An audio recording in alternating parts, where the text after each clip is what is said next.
Welcome. On Chicago Tonight, a look at the U.S. Senate race in Illinois, what could be a big field of Democrats who want to take on incumbent Republican Peter Fitzgerald. Phil Ponce also talks one-on-one with Barack Obama, the latest Democrat to join the race. Here's Phil Ponce with the man who would like to take Senator Peter Fitzgerald's job, Democrat Barack Obama. Phil? Thanks, Bob. State Senator Obama, welcome to Chicago Tonight. Glad you're here. Senator, had Carol Moseley Braun decided to run, would you have stayed out of the race? I think I would have. I think that Carol's a trailblazer. She's somebody who has set the tone nationally for progressive politics in a lot of ways. And we share a base. She's actually a constituent. She lives in Hyde Park. It would have been difficult for me, I think, both just from a pure political perspective, but also in terms of what we both represent, for me to run against her. And did you have conversations with her before you made your decision? Did you ask her to stay out of the race? You know, I didn't ask her to stay out of the race. I wanted to find out what she was thinking, and waited, I think, along with the rest of Chicago and Illinois to find out what she was going to do. She made her announcement Friday that she's not going to run. Have you asked her for her endorsement? I will certainly be asking for endorsement. I put in a call to her. We have not had a chance to speak yet. How about Bobby Rush? Are you going to ask him for his endorsement? I will ask everybody for their endorsement. But specifically Congressman Rush, you ran against him. Right. He, as you, the way you put it, he gave you a spanking. He had 61% of the vote to your 30% of the vote. Are there any hard feelings there? You know, I don't think so. I think they dissipated fairly quickly after the election. I think that Congressman Rush and I represent the same kinds of issues that we're concerned about, and I'm looking forward to working with him in Washington. And speaking of issues, why are you running? Well, you know, it is my estimation that we have a crisis at the national level building, both economically, but also in terms of foreign policy. And I think that Senator Fitzgerald has not displayed the sort of leadership on the key issues that are affecting Illinois voters that I think we need from a U.S. Senator. And yet some people would say he's been an independent voice.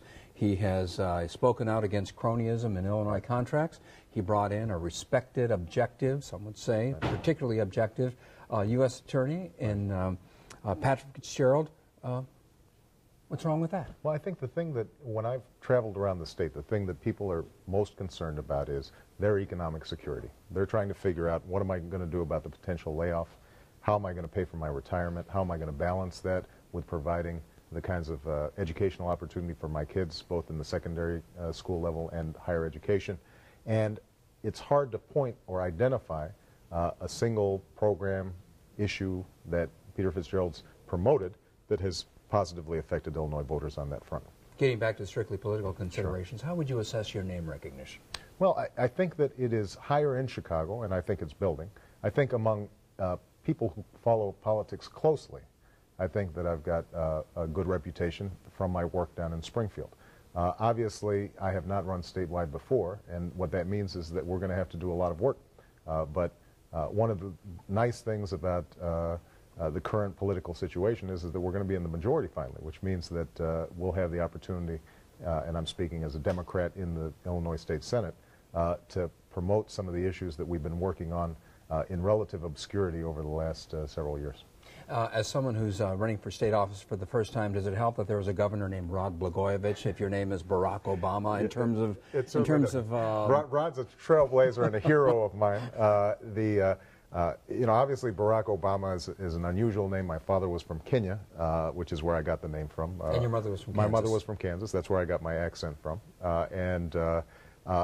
One of the things I think that the Blagojevich election did prove is that Illinois voters are more sophisticated than we tend to give them credit for, particularly downstate voters, who I think Chicagoans have a tendency to think, oh, they're going to be not responsive to somebody with an unusual name. But I think what people really are concerned about is this person sincere? Do they care about the issues that are going to impact me directly and my family? And if they feel like you're going to be a fighter for them, then I think that they're willing to give you the benefit of the doubt. You mentioned your parents. How does being biracial influence the kinds of issues that matter to you? Well, you know, one of the things I think that I've always felt is that I'm hopeful about America. And although race, I think, is at the center of the American dilemma, and it always has been, I think that it's also our opportunity, because I think America is by nature a hybrid culture.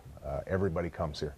We all merge together. We fight, we struggle, we battle, but ultimately there's some common good that binds us together. And I think that I'm always very sensitive in the kinds of issues I work on to focus on those issues that we all hold in common, issues of fairness, justice, the ability to provide a better opportunity for our kids. That's the kind of message, hopefully, that comes across during my campaign.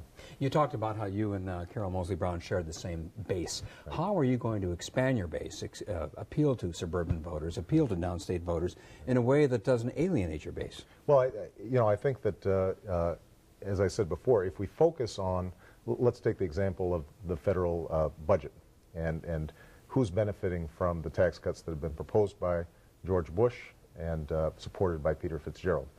What you see, I think, is although everybody would like a tax cut, none of us like to pay taxes, people are very sensitive to the fact that if we're dissipating that money without focusing on prescription drug for seniors, without focusing on potentially higher education programs for our young people, that in fact that's a bad trade-off. And I think that is something. Although the other side, the other side of the argument is those tax cuts will spur investment in companies, spur the creation of jobs, and therefore benefit people who need work. And I am looking forward to engaging in that debate, because I have not seen a credible economist who said that eliminating taxation on dividends, for example, is going to provide any sort of economic stimulus.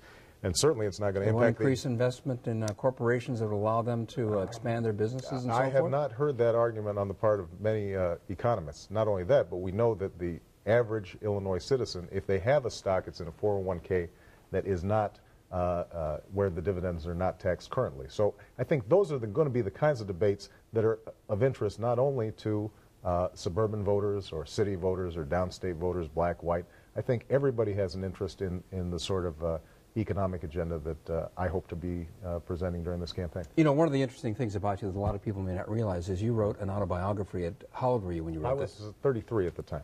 Right.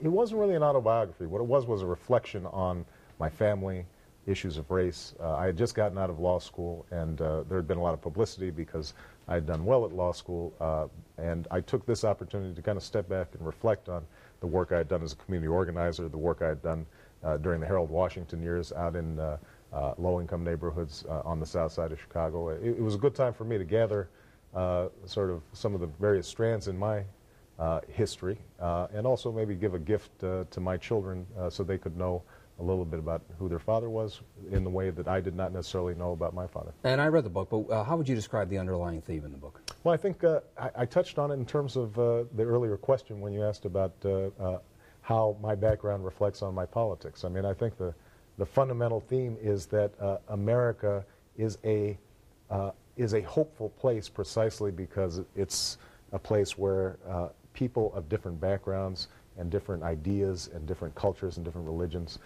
can come together, and that there's this common heart that's beating in all of us. Senator Obama, thank you for being here tonight. And we have invited the other officially announced major Democratic candidate to come on the show, and Gary Chico tells us he can join us sometime next week.